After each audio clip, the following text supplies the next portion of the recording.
You know what makes every outfit look better? The right bra from Third Love. Their bras make it easy to ultimate cleavage, a smooth look, or even stop your shirt buttons from pulling. They make over 60 sizes, including half cups you won't find anywhere else, so you'll find your perfect fit. Third Love solves bra problems, or what they call broblems. Real women test every style they make. Comfort and support are guaranteed. So stop settling for bad bras. You deserve better. Get your problem solved today. Save $15 on your first order with code podcast15 at thirdlove.com.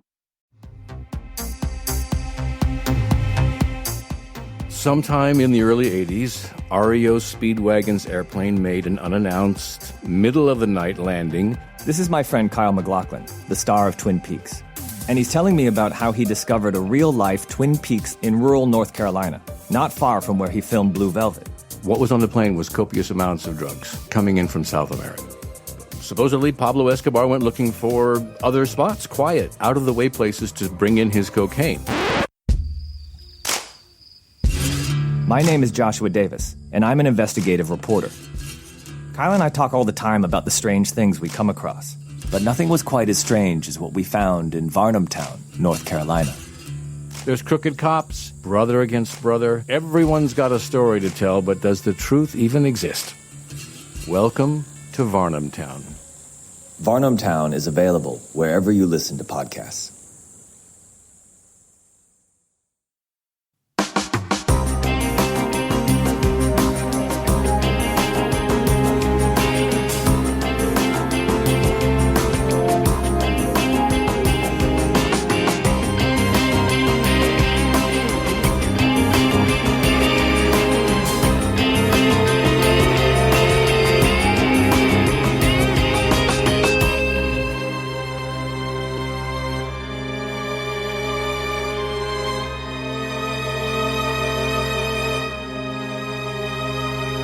Hello, everyone, and welcome to episode 349 of the True Crime All the Time Unsolved podcast. I'm Mike Ferguson, and with me, as always, is my partner in true crime, Mike Gibson. Gibby, how are you? Hey, I'm doing good. How about yourself? I'm doing very well.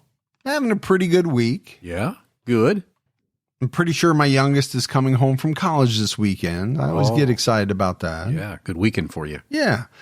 Let's go ahead and give our Patreon shout outs. We had Amy May jump out at our highest level. Amy May, thank you. Wade Woodard. What's going on, Wade? Jessica L. Hey, Jessica. Katrin Einard's daughter. Well, thanks, Einen's daughter. Joey Bales. Hey, Joey. Jane Hamlin. What's going on, Jane? Allison Clark. There's Allison. Leah Montgomery jumped out at our highest level. Oh, that's awesome, Leah. Nurse Maria. There's Nurse Maria. Just a girl who loves giraffes jumped out at our highest level. Oh, I'm just a guy that loves giraffes. And last but not least, Genevieve Plant. Ah, thanks, Genevieve. And then if we go back into the vault, this week we selected Kimberly Manley. Awesome. Thank you, Kimberly. Yeah, we appreciate all the support on Patreon that we get. Gibbs, we have an episode out right now on True Crime All the Time where we're talking about Rod Matthews. And, you know, we're headed to Massachusetts. Rod was 14 years old, killed another 14-year-old. Yeah. And there's just a lot to this one. You know, it's the reasoning behind it. It's the planning. There's talk of mental health issues, the trial. There's just a lot going on. It's a good case. All right, buddy. Are you ready to get into this episode of True Crime All the Time Unsolved? I am ready. We're talking about the unsolved murder of Mellory Manning. Mellory Manning was a 27-year-old sex worker who was murdered in Christchurch, New Zealand in December 2008.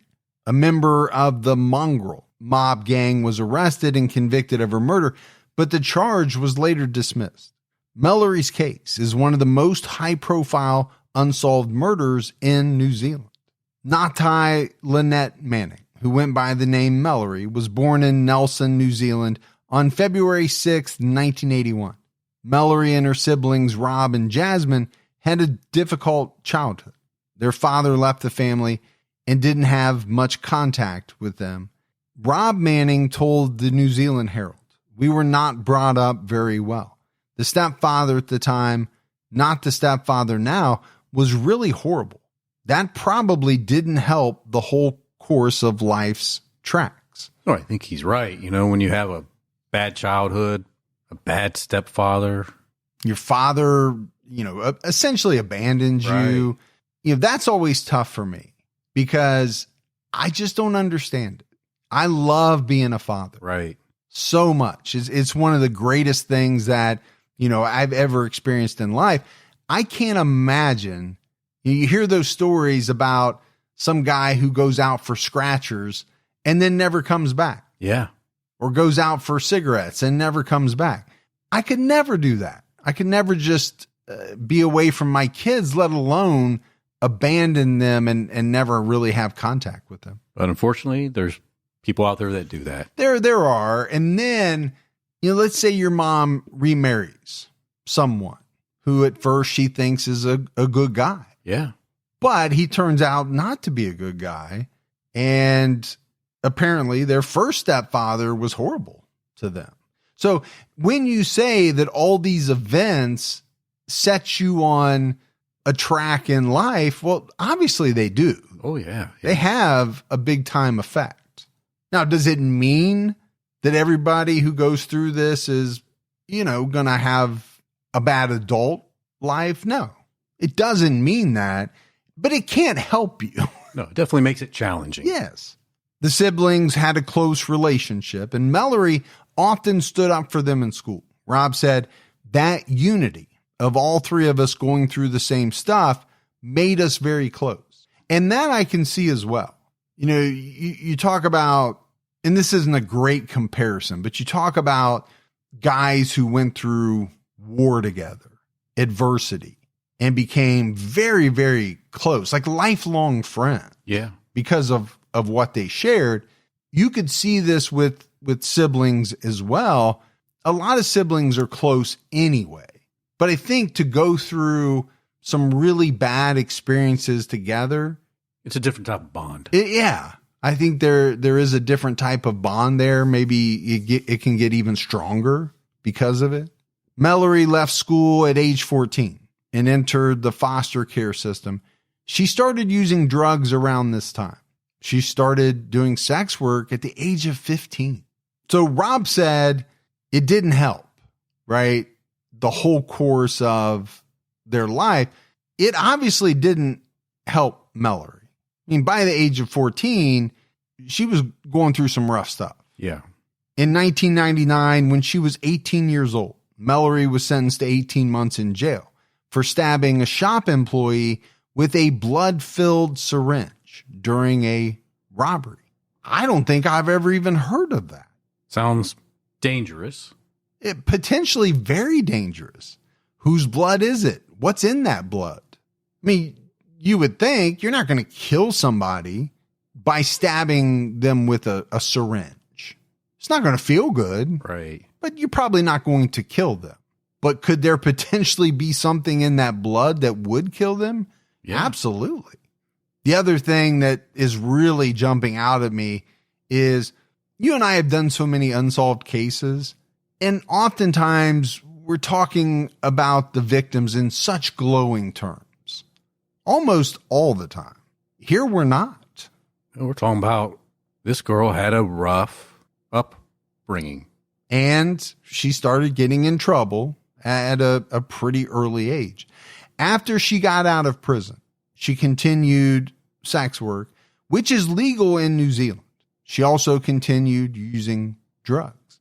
Mellory's older sister, Jasmine, died of suicide in July 2008. She was only 29 years old. Jasmine was in witness protection at the time of her death and had lost contact with her siblings.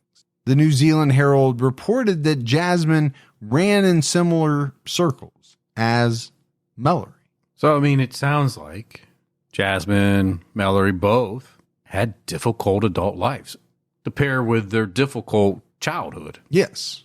I mean, she was in witness protection for what we don't know. But if Mellory is running in some rough circles and it's said that Jasmine is running in the same circles, okay, I think you can kind of put some of it together. Mellory was profoundly affected by the loss of her sister, per the New Zealand Herald. She decided that she was going to change her life, telling her brother Rob, I don't want to end up like that. And I'll tell you what, sometimes that's exactly what it takes. Seeing someone, doing the same thing that you're doing, end up dying or, something really bad happening to them. I've experienced it where, even at my age, seeing people that are close to me in age die. Yeah. Makes you reevaluate. It does. Maybe I need to start eating better. Maybe I need to, start a fitness regimen. I don't, but I think about that type of stuff all the time. Yeah. Mellory joined a methadone program, looked into studying art, and moved in with her mother. Mellory's long-term romantic partner, Kent Gorey, told the police that they started planning to have a baby and were going to straighten their lives up. Mellory left home to perform sex work. On the night of December 18th, 2008, she wanted to earn money to buy Christmas gifts for her family. According to the New Zealand Herald, it was supposed to be her last night doing sex work. So this obviously was going to be part of her change, what they called straightening up their lives, even though it's not illegal in New Zealand, but obviously she had made the decision. Yeah, it's her new beginning. I'm not going to do this anymore. I'm going to do something else. She left home at 9:30 p.m. to go to work on a street corner in Christchurch, New Zealand.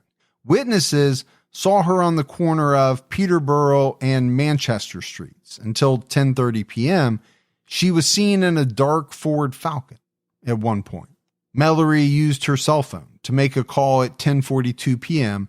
and sent her last text to a client at 10:43 p.m. No one heard from her after this. And you and I have talked about sex work a lot over the years. Now, while it's legal in New Zealand, to my way of thinking, it's not going to change some of the dangers. No, I think it's going to be just as dangerous. Yeah, you're still getting into cars with people you don't know. There's no way to know their intentions. You might be driven to some location, right, where no one else is around. It's dangerous stuff. Yeah, it's not like they're coming to your office, being buzzed in, taken back to a room where you have security, and you do what you got to do, and then they pay and they leave. It's not like that. Well, maybe they do have some of that in New Zealand. I don't know, but this is not what she was doing. Right. Obviously, the way that we're describing what Mellory was doing was going to be not all that safe. Right. Mellory's body was found just after dawn on December 19th. A kayaker found her floating in the Avon River. She was found partially nude and suffered extensive injuries. She had been raped, strangled, stabbed in the chest several times, and beaten in the head and legs with a piece of reinforced steel. This is brutal. Yeah. A very, very brutal murder. Robbery was discounted as a motive because a bag with the money she earned that night was on her shoulder when her body was found. And I think that's an important clue in any unsolved case. When money is left at the crime scene or, at the spot where the body is found, it tells you something. Now, it could be that the perpetrator was in such a hurry to get out of there that they didn't want to take the time to search through the bag, or it could mean that they didn't care about the money. Yeah, that wasn't the reason for the murder. The police first looked into her clients. They wanted to know the last person to pick her up, and they searched a parking lot where she often met clients. She went to this spot as late as 9:30 p.m. on the night she was killed. And you can understand why they would want to do that, right? A lot of cases we talk about the significant other being looked at. Yeah. And I'm sure that person would be looked at here as well. But when you have someone doing the job that Mellory is doing, you are going to want to look at those clients. Yeah, I think you're going to want to talk to the last person that she was with and hopefully maybe some of the previous ones too, because maybe they got a little upset with her. Or especially anyone that night. Yeah. In January 2009, it was announced that the police were using Mellory's client book to track down her former associates It contained the names and numbers of 40 people. The police announced they were looking for a man seen in a blue four-wheel drive vehicle. On the night of the murder, one sex worker said the man approached her at 10:35 p.m. and asked what her prices were. Another sex worker told the police she was approached on January 2nd by a man who wanted to talk about Mellory's death. On January 22nd, it was reported that the police were seeking a loud four-wheel drive vehicle. Two pedestrians saw the vehicle driving slowly along the river after they heard a big splash. Oh, that's interesting. What's that big splash? Her body going into it? I mean, I think you could make that assumption. The vehicle was possibly a dark green or blue Nissan Safari or Mitsubishi Pajero. It had tinted windows, shiny rims, and a silver strip around the windows. Gibbs, you ever wonder why in other countries they have different names for models of cars? Marketing, man. It's all marketing. Yeah, I never quite understood it. I don't know if the cars are completely different than what we have here in the U.S., or it's the same basic model, but they use a different name. Yeah. Or, maybe the name here means something, but in another country, it could be offensive. Yeah, that could be as well. I've never heard of a Nissan Safari or a Mitsubishi Pajero. No. Here in the U.S. In October 2009, a man who previously lived with Mellory told 3 News that the police asked him if he could recognize a voice from an anonymous tip phone call. He identified that voice as belonging to a member of the city's criminal underworld. Things always get interesting when you bring in the criminal underworld. Just ask Batman. Well, the one thing I will say is that it seems as though this is a possibility in a lot of unsolved episodes, right? Criminal underworld, mafia mob, criminal enterprise, whatever you want to call it. Right. The one thing that it seems to do is open up a ton of different possibilities. The unidentified man said, I definitely 100% recognize the person. And as I know, I'm the only person that has identified that person on that tape. I've given the police that information, and hopefully that will lead to Mellory's killer or killers. Do you think you would be good at recognizing a voice on tape? If I heard it a lot, I think I could. I mean, people have recognized our voices in hotels and in places like that, especially like at CrimeCon. Yeah, I think if I've heard it a lot, I could. If I just heard it once or twice, I don't know. Yeah, I mean, obviously, if it was my wife or one of my daughters, I would know. If it was you or my friends, but if it was someone that I knew only casually, I think it might be a little tough. I don't know. Unless it's like unique, you know. That's true. I'm really good with faces. I don't know how good I would be with voices that I only heard like once. You ever see in the movies where they put somebody in a lineup, right? Or they have a lineup, but it's really to hear them say something. So they step up and they say a very specific phrase. Oh, yeah. Put your hands up. Yeah. There's a great scene in Unusual Suspects, which is a movie that I love, where they all have to step up and say the same phrase, and they're kind of laughing or they're saying it in a strange way. Right. Not saying it in the way that the detectives would want you to say. Right. In December 2010, 2 years after Mellory was murdered, the Christchurch police announced that they believed they knew where Mellory was killed. Detective Inspector Greg Williams, head of the investigation, said examinations of her clothes found a significant amount of seeds that indicated she had been attacked in an open area on something like wasteland. Now, I don't know exactly what is meant by seeds. I was kind of thinking like those, what we would call like a burr. Yeah. I think they are technically seeds, but those ones that like stick to your clothing or your shoelaces or something like that, maybe. That sounds reasonable. It does. Especially if it's in the wasteland. Detective Inspector Williams said he believed Mellory was picked up around 10:40 p.m. and entered the river just before 11. He said, per One News, our timing suggests that she and her attackers would have arrived there just before 10:50 p.m. This implies they had previous knowledge of the existence and whereabouts of this site. So what I take from that is that, number one, not a lot of time went by, right? Between the time she was picked up and the time she was killed. And then I think because of that short period of time, their thinking is that they must have already had or known about this site, right? They didn't spend time driving around Trying to find the perfect place? Yes. They knew where they were going to go, so they must have knowledge of it or have had knowledge of it. Shopify's already taken the cash register online, helping millions sell billions around the world. But did you know that Shopify can do the same thing at your retail store? Give your point of sale system a serious upgrade with Shopify.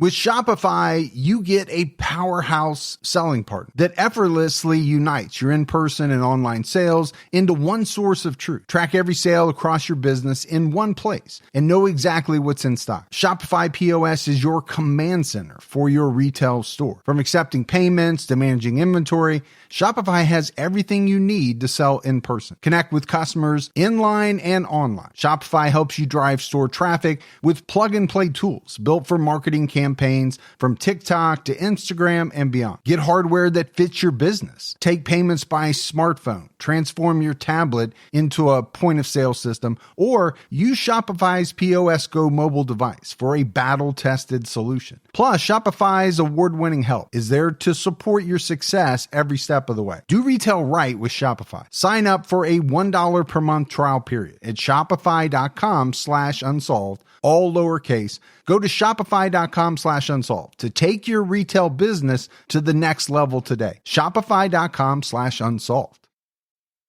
The police identified numerous potential crime scenes. One of the sites was a large section at 25 Galbraith Avenue, which is close to where Mellory's body was found. This site had already been searched twice, and multiple items of interest and samples were taken and examined. At the time of the murder, a warehouse on the property was being used as what was termed the gang pad of the Aotearoa Mongrel Mob in Christchurch. The gang used the warehouse until February or March of 2009. It was their hangout. Yes. I'm assuming that's what they meant by gang pad. The Mongrel Mob, also called the Mighty Mongrel Mob, is an organized street gang and prison gang in New Zealand. The gang has over 30 chapters throughout the country, as well as chapters in Australia and Canada. It is the largest gang in New Zealand. I've never heard of the gang. I haven't either, but it does sound a lot like maybe a big time motorcycle gang. You know, I'm thinking of like the Hells Angels, or something like that, who have maybe a lot of chapters spread, you know, all over the country. Or, I mean, 30 chapters is a lot. It is. And then extending into, you know, a couple of other countries. You know, the gang was founded by youth in the 1960s. The name reportedly originated from a judge who called a group of young men mongrels. You bunch of mongrels. Many gang members ride motorcycles and wear leather jackets with red and white patches. So I don't know that it's technically a motorcycle gang, but I guess a lot of the gang members do ride motorcycles. And maybe they're perceived that way. The gang is predominantly composed of Maori people. Some members use Nazi symbols, have Nazi tattoos, and even do Nazi salutes. One member who spoke to Vice said that a swastika is a hated symbol, and the gang wanted to use symbols that would insult people. It's not that they're pro-Nazi, rather they are anti-society and want to offend the crown. Well, that's one way to do it. Yeah. If you want to insult a lot of people, a swastika is a good way to do it. It's interesting how they say the crown. It's like they're trying to take it to the hierarchy. On September 29, 2011, the police revealed they had a DNA profile from a semen sample taken from Mellory's body. The sample had no match, but investigators ruled out her partner and 2 clients from the night of the murder. They obtained the DNA profile within days of the murder, but they waited almost 3 years to inform the public. Well, I'm sure they had their reasons. Yeah, we don't always know what those reasons are, but we speculate on them in a number of cases. Could it be that they didn't want to scare someone off? My thought is, if the person who raped Mellory that night left that semen, right, and then all of a sudden very quickly found out that, all right, the police have DNA from it, they would be a lot more worried than maybe they were before they obtained that knowledge. And maybe would try to flee. Yes. But after 3 years, okay, obviously they haven't figured out who it is. They're taking it to the public. Forensic examinations suggested Mellory was sexually attacked, but the DNA couldn't be ruled out as that of an unknown client. Months later, the press announced a major development in the case. On March 29, 2012, 21-year-old Mauha Fawcett was arrested and appeared in court to hear charges of kidnapping and murder. Detective Inspector Greg Williams said Fawcett was not linked to the case by the semen sample. The police alleged he was linked to the address where Mellory was believed to have been killed. Investigators believed multiple people were involved in the kidnapping and murder. All right, so we're getting some movement here. We're getting movement, but I'm struggling to figure out how strong it is. Okay, he's linked to this gang pad, and he was a member of the Mongrel Mob gang. He was known as Muck Dog, but he's not linked to the semen sample. He's only linked to the address where they think she was murdered. Yeah, it doesn't seem all that solid yet, right? But a starting point. Well, a starting point, but they've arrested the guy. So normally, at least in my eyes, you would think you would need more to make an arrest. Maybe they had it. Maybe they just didn't release it at this point. It's also New Zealand, so maybe it works a little bit different than here. Yes, that's true. We don't know everything about the justice system here in the U.S. We certainly don't know everything about the justice system in other countries. I guess my only point was it seemed pretty flimsy, what we know so far.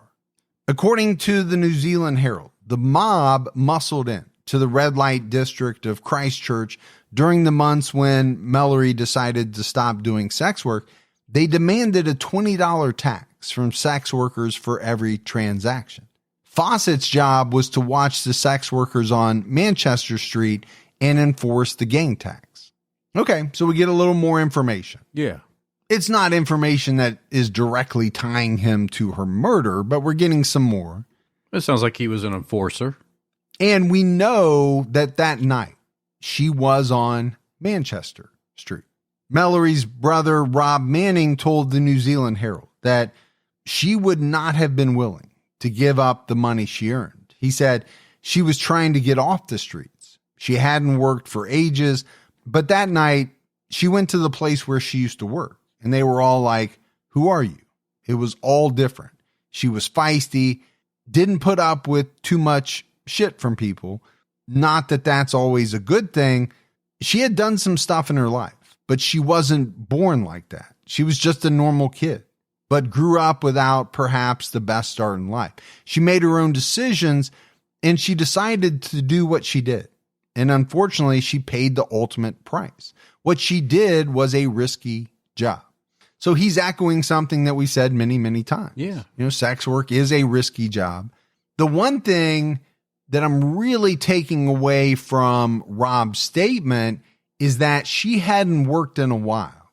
So, during these months where she had not been working or not been doing that job, at least, had the gang come in, put in this $20 tax, and then all of a sudden that night she goes out knowing nothing about it. Right. And And here they come wanting to collect her hard-earned money. Yeah. And could that have been the impetus for her murder? Mauha Fawcett went to trial on February 10th, 2014.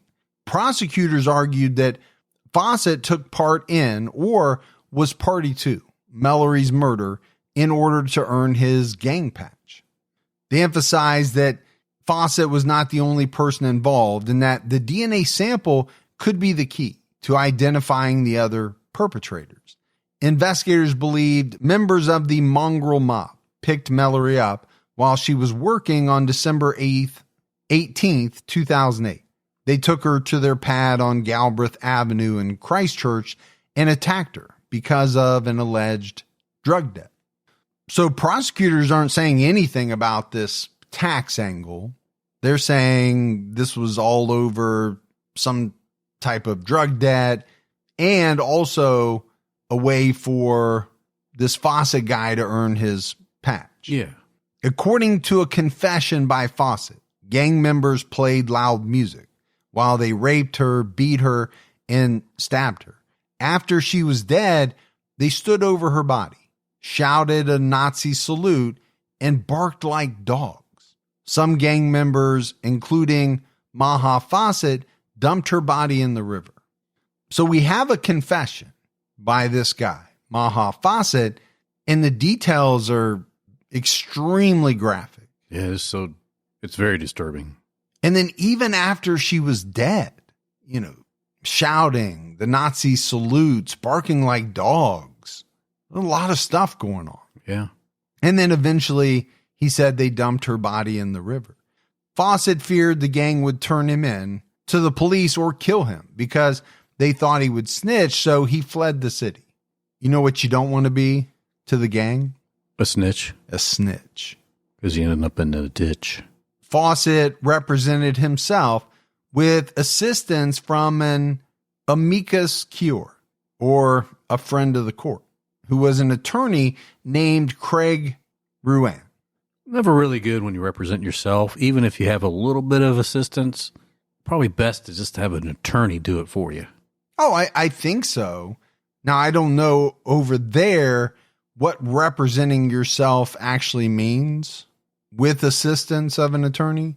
But a lot of the cases we talk about here in the U.S., sometimes people who represent themselves, the judge makes them take somebody who sits there with them, but they don't listen to them anyway. No. So, I mean, what good is it? But it's one thing to represent yourself during like a traffic ticket or, a minor infraction. But this is murder. This is rape, torture, murder. Yeah, I think the legal complexities in a case like this are so far and above something like you called it a minor infraction or a traffic ticket or something like that. There's just so much to it. You're not going to know any of it. Number one, you're probably not that smart. And number two, you haven't gone to school for it. Exactly. Even the ones that went to school for it sometimes aren't the best people to represent you. It's like any profession. There are good doctors. There are some not great doctors. Yes. There are very good attorneys. There are some that are not that great. That's right. They barely pass the bar, squeak through law school, and they're an attorney. But you could say the same thing about every profession. Absolutely. Fawcett said in court, per the New Zealand Herald, "I'm here charged for murder for what I've said to police. I've made these false confessions, which was due to pressure put on by the police. I'm very shocked to be standing here today." Okay, so we mentioned a confession. Now he's saying the confessions were false. He was pressured into making them by police. He argued that he lied and was coached into making false confessions. He said he wasn't at the gang pad on the night of the murder and denied having anything to do with it. It's easy to say, well, he's got to be full of shit. Why would he make a false confession? Who does that? Mm-hmm. Unfortunately, there's a lot of false confessions out there. Well, 10 years ago, I probably would have been in that camp. But having done the research that you and I have done, seeing all the different documentaries and the shows with cases about false confessions, it happens a lot more than we ever thought it did.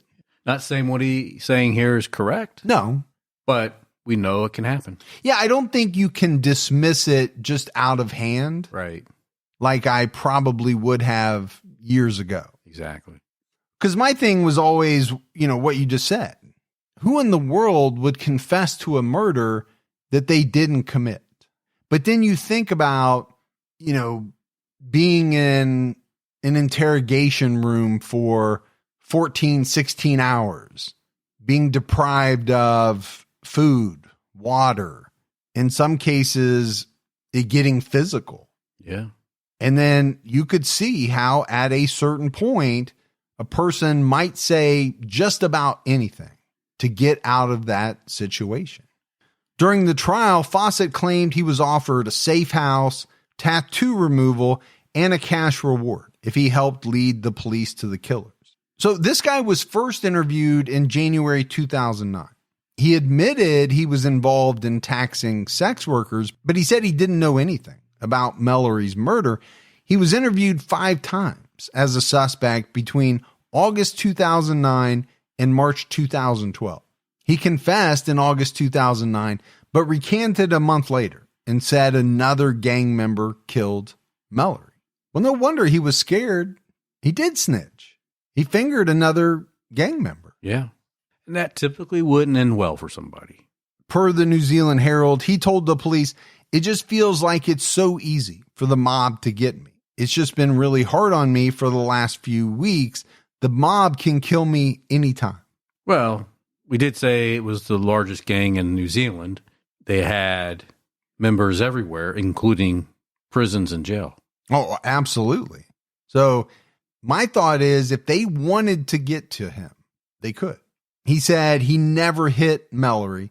When asked why he lied, he answered, "I just felt that if I put myself in there, then maybe I can just stay away from the rest of the Mongrel Mob." So it is very confusing, right? Because number one, he's interviewed like 5 times over 3 years. Right. Confesses very early on, then recants, and then says, another gang member did it, says he was at the pad, then says he wasn't at the pad. In later interviews, he said he came to the gang pad and saw that Mellory was already dead. He claimed he was not involved in dumping her body in the river. And so I do think this is the problem that you have with Mauha Fawcett, and we say it all the time. If you tell 4, 5, 6, 7 different stories, you don't make yourself look good. You lose a lot of credibility, and the police are going to think that you're doing that because you had a part in it. You were responsible. Yeah, it looks like you're trying to cover up something. Exactly.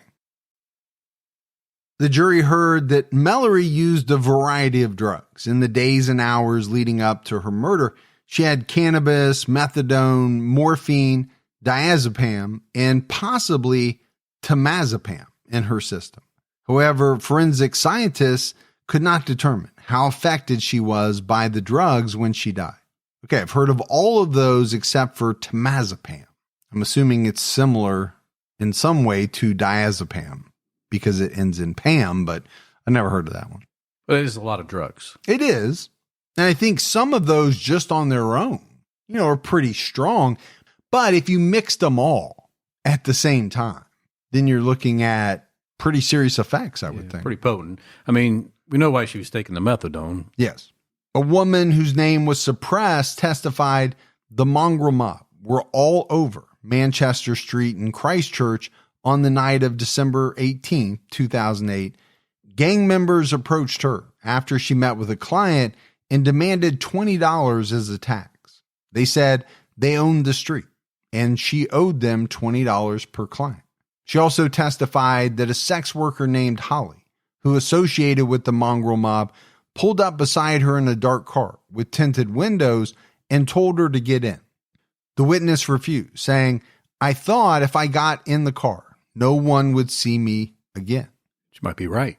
I would say that's a pretty good assumption. She also testified she met the mob guys 4 months before Mellory was killed and knew Fawcett by his gang name, Muck Dog.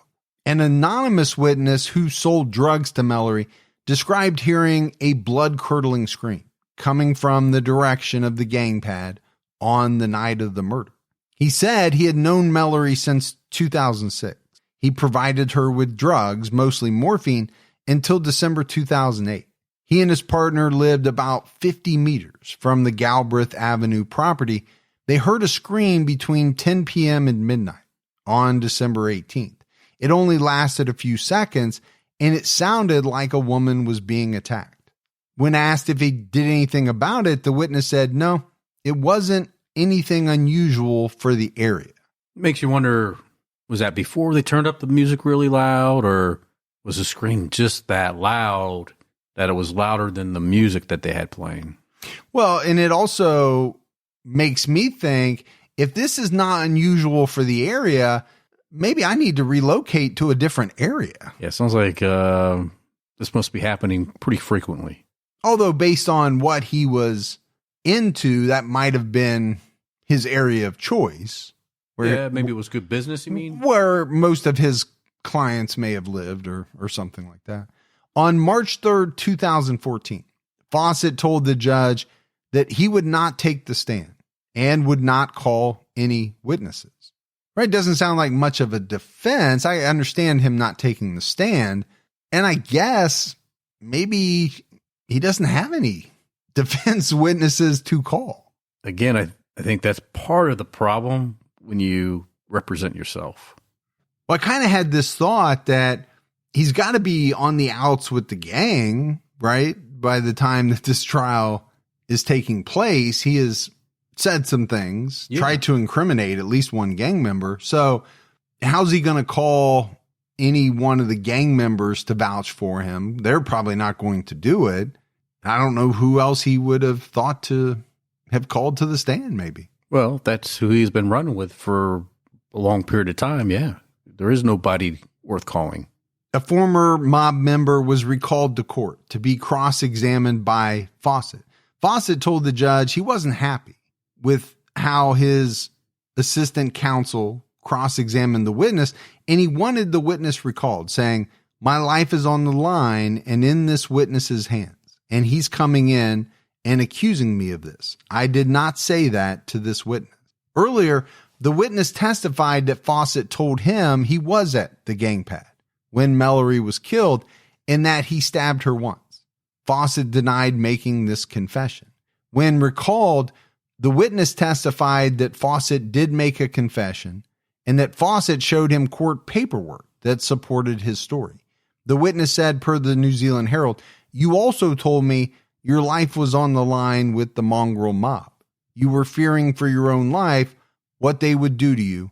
What did I tell you back then? Give them up." Fawcett responded, "If I knew who it was, I would have put them up there all right. I've got nothing to gain from the Mongrel Mob." The witness stuck to his claims and told the court that on the day Mellory was found, they had a meeting at the mob house.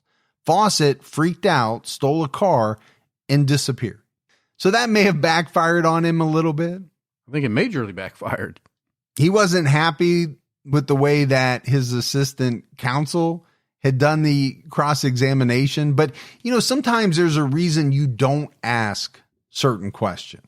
And it's because maybe you may not know the answer and you're fearful that the answer is not going to be good for you. Yeah, or you can read between the lines and see where it's headed. During closing arguments, the prosecution alleged that it took less than 20 minutes for the Mongrel Mob to pick Mellory up and drive her to the gang pad where she was attacked and murdered. They told the jury that Fawcett was supposed to kill Mellory because of her alleged death, but he couldn't go through with it. During his interviews, Fawcett said he was present while others killed Mellory. In one interview, he said he closed his eyes and hit her with a metal pole. So I mentioned it, right? He was interviewed like 5 times over 3 years. He said a lot of things in those interviews, much of which was incredibly incriminating. Yeah, not good for him.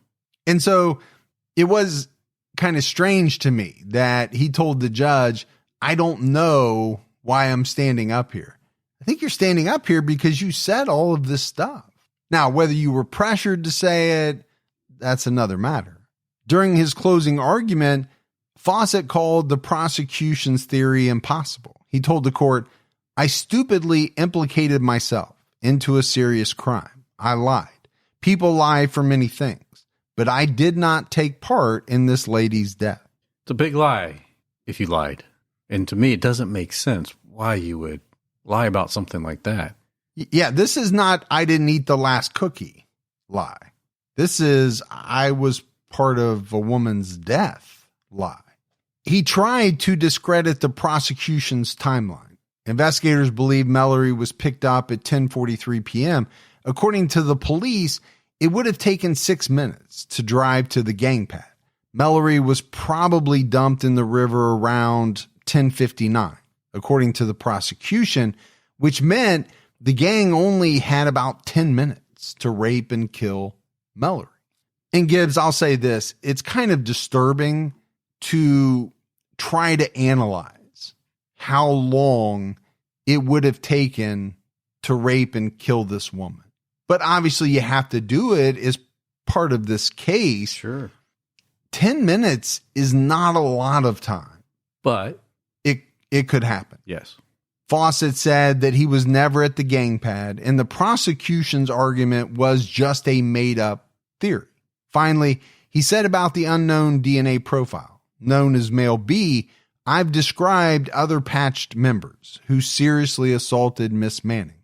I'm wanted by the Mongrel Mob. I'll never protect Male B. I've got nothing to gain from it." On March 10th, 2014, Mauha Fawcett was found guilty of the murder of Mellory Manning. That day, the police confirmed the investigation was still open. Other members of the Mongrel Mob were named during trial, but their names were suppressed from the media. So they find Fawcett guilty, but they're not done. Yeah, they're saying, let's get these other guys. Right. They believe other people were involved. They're going to go after them. Detective Inspector Greg Williams said they were continuing to gather evidence related to the individual's name during the trial. They still did not have a match, a DNA match, but investigators believed Male B was closely associated with the Christchurch Mongrel Mob or the wider Mongrel Mob. Detective Inspector Williams noted that a main issue with the investigation was the fact that the individuals involved were gangsters and sex workers, two groups of people who are typically reluctant to speak to the police. Well, it's true, right? It is true. They're not going to want to just run to the police and give them all this information. Now, I understand why gang members, gangsters wouldn't want to talk to the police. If sex work is legal in New Zealand, though, I'm not exactly sure why sex workers would be as reluctant. They are over here because technically they're doing something that is illegal. On April 30th, 2014, Mauha Fawcett was sentenced to life in jail with a minimum non-parole period of 20 years. His assistant counsel argued that he played a minor role in the murder, and senior gang members were the ones who organized the hit on Mellory. Gang prospects would do what they were told to do. Which is true in a lot of gangs, gang initiations. I would think in a lot of scenarios, yes, that is true. But even if he played a minor role in the murder, that would still mean he played a role in the murder. During sentencing, a judge noted that Fawcett started smoking marijuana at age 8 and using meth at age 14, a year after his father died. Okay, pretty young. Smoking weed at 8 and graduated to meth at 14. Not good. Outside court, Mellory's former partner, Kent Gorey, said he would not be happy until the rest of the gang members were charged.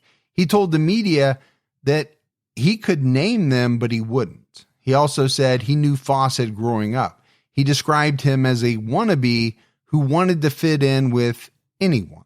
So even Kent was afraid to say the names because he knew they would probably come after him. Yeah, I think if you knew who it was, you'd have to be afraid because of the gang's reach. Now, I don't even think I would tell the media that I could name them.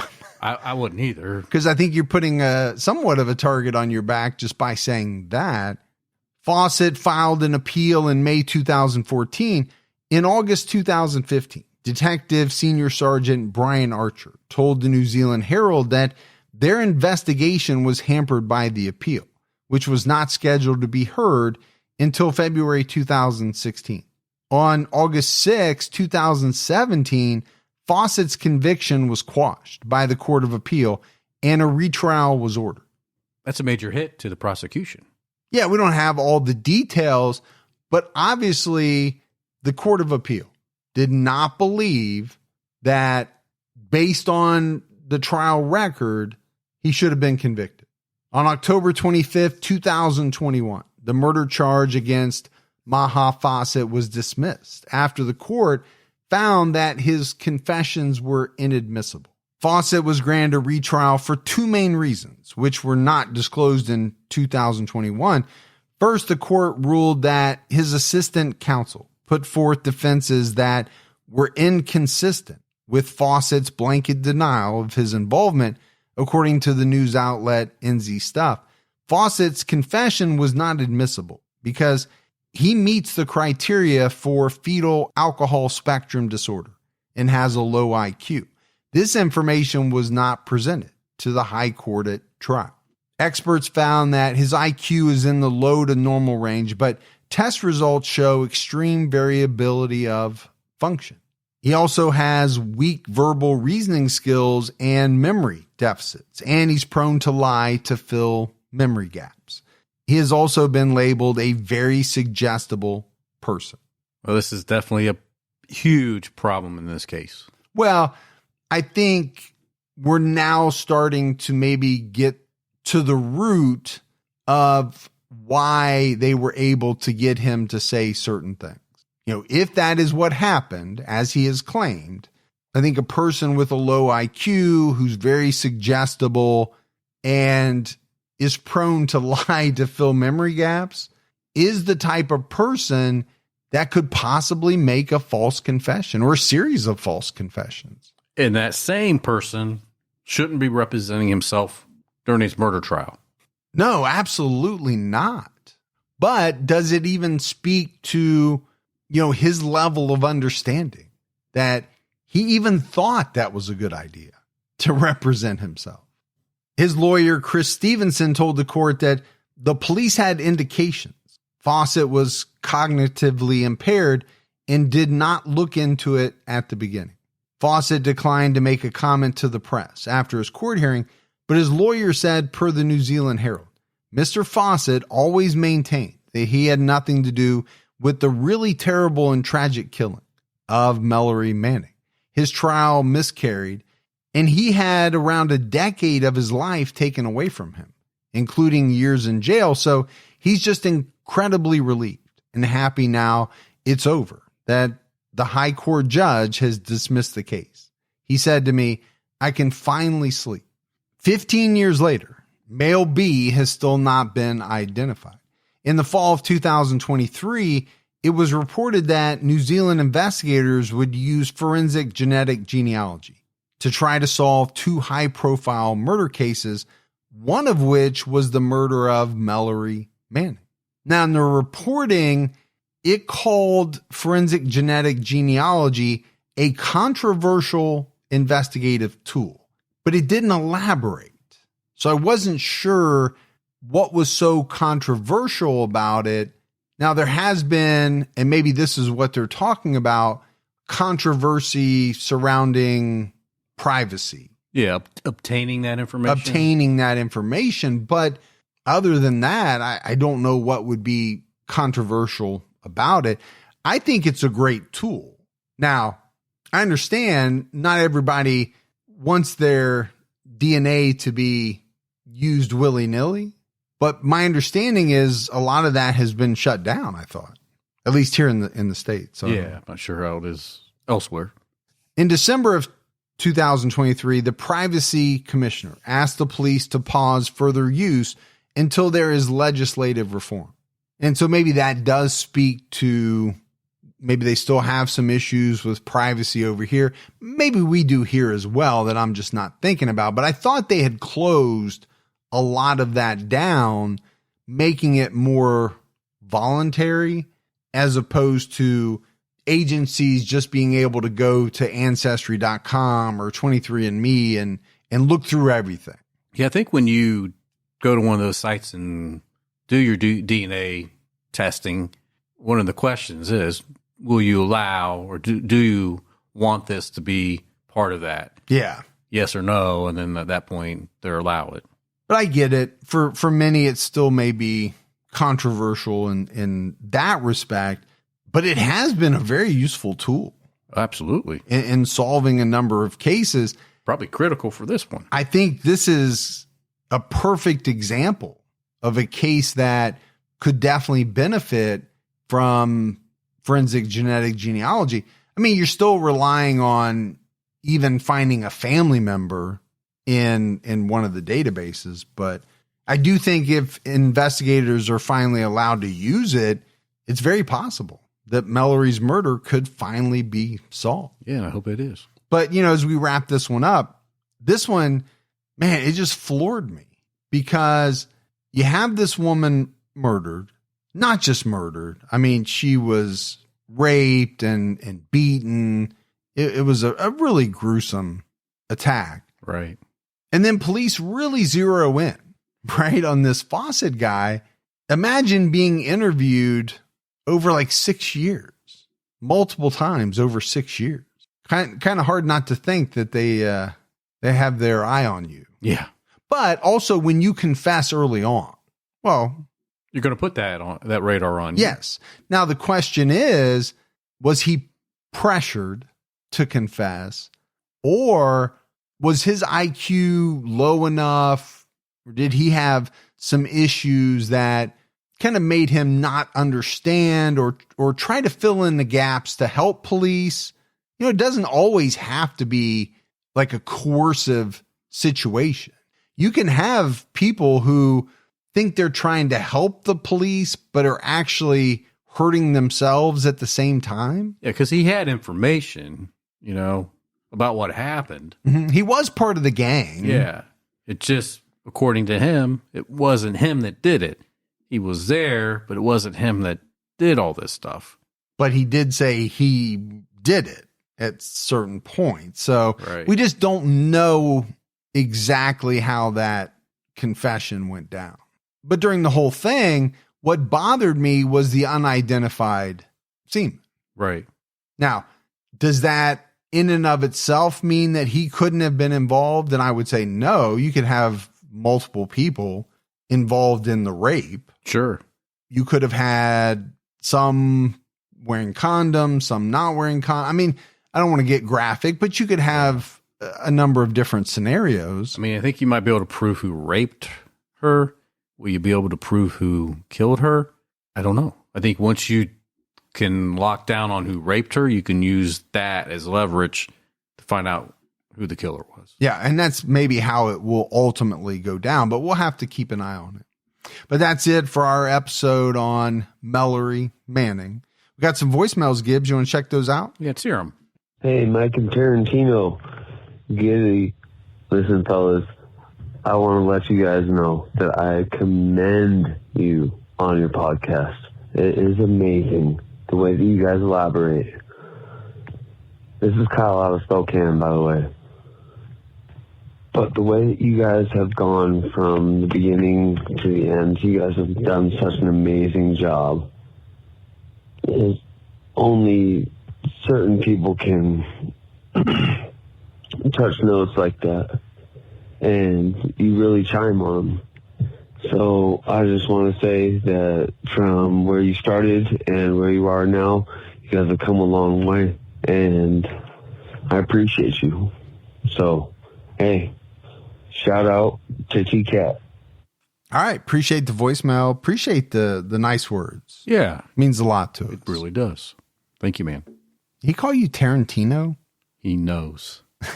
Hi, Mike and Gibby. It's Rhonda from Carson, Washington again. I know I left a message last night, but now I'm laughing because I'm listening to the Alvin McIntosh episode, and you were saying that you've been to Washington and that, isn't Mount Hood in Washington? No, Mount Hood is in Oregon. Mount Rainier, which is much bigger. We can see Mount Rainier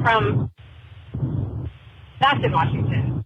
Mount Adams, which is the one I live next to, and Mount St. Helens. But Mount Hood is the one right in our backyard in the Oregon side. So we live in the gorge, so it's like a winter or like a outdoor playland. But anyways, I just got a good chuckle at that one again. I know I can always count on you guys for a great laugh. Love you guys. Keep your own time ticking. Bye. Hey, our mountain's bigger than your mountain. You know what you can always count on is that we'll mess something up. That's for sure a given. My knowledge of Northwest geography is absolutely atrocious. I've never been anywhere up there. I've never been, except I guess I've been to Oregon. Then if I went up Mount Hood, right? Yeah. But I was little. Yeah. And so as an adult, I've never been to the Northwest. I think your geography probably sucks all the way around. Oh, actually, I went to Seattle one time. You didn't even know. You don't even remember where you've been. But I was younger then, too. Oh, my God. I did go to the fish market. I remember because they were throwing the fish. Oh, this is awesome. Wow. I need to spend more time in the Northwest. Yeah. Well, you definitely don't know your mountains. I definitely don't know my mountains at all. But we know where the big ones are. Yeah, that is true. But we are not going to get everything right. That is for sure. At least she's having fun. She's down in that playland, the gorge. Are you familiar with this gorge? I'm familiar with gorges. Just gorges in general? Yeah, there's gorge over here, over there, and that's a lot of fun when you're in the gorge. You remember Gorgeous George? Well, that's a different gorge. All right, buddy. On that note, we got to get out of here. That is it for another episode of True Crime All the Time Unsolved. So for Mike and Gibby, stay safe and keep your own time ticking.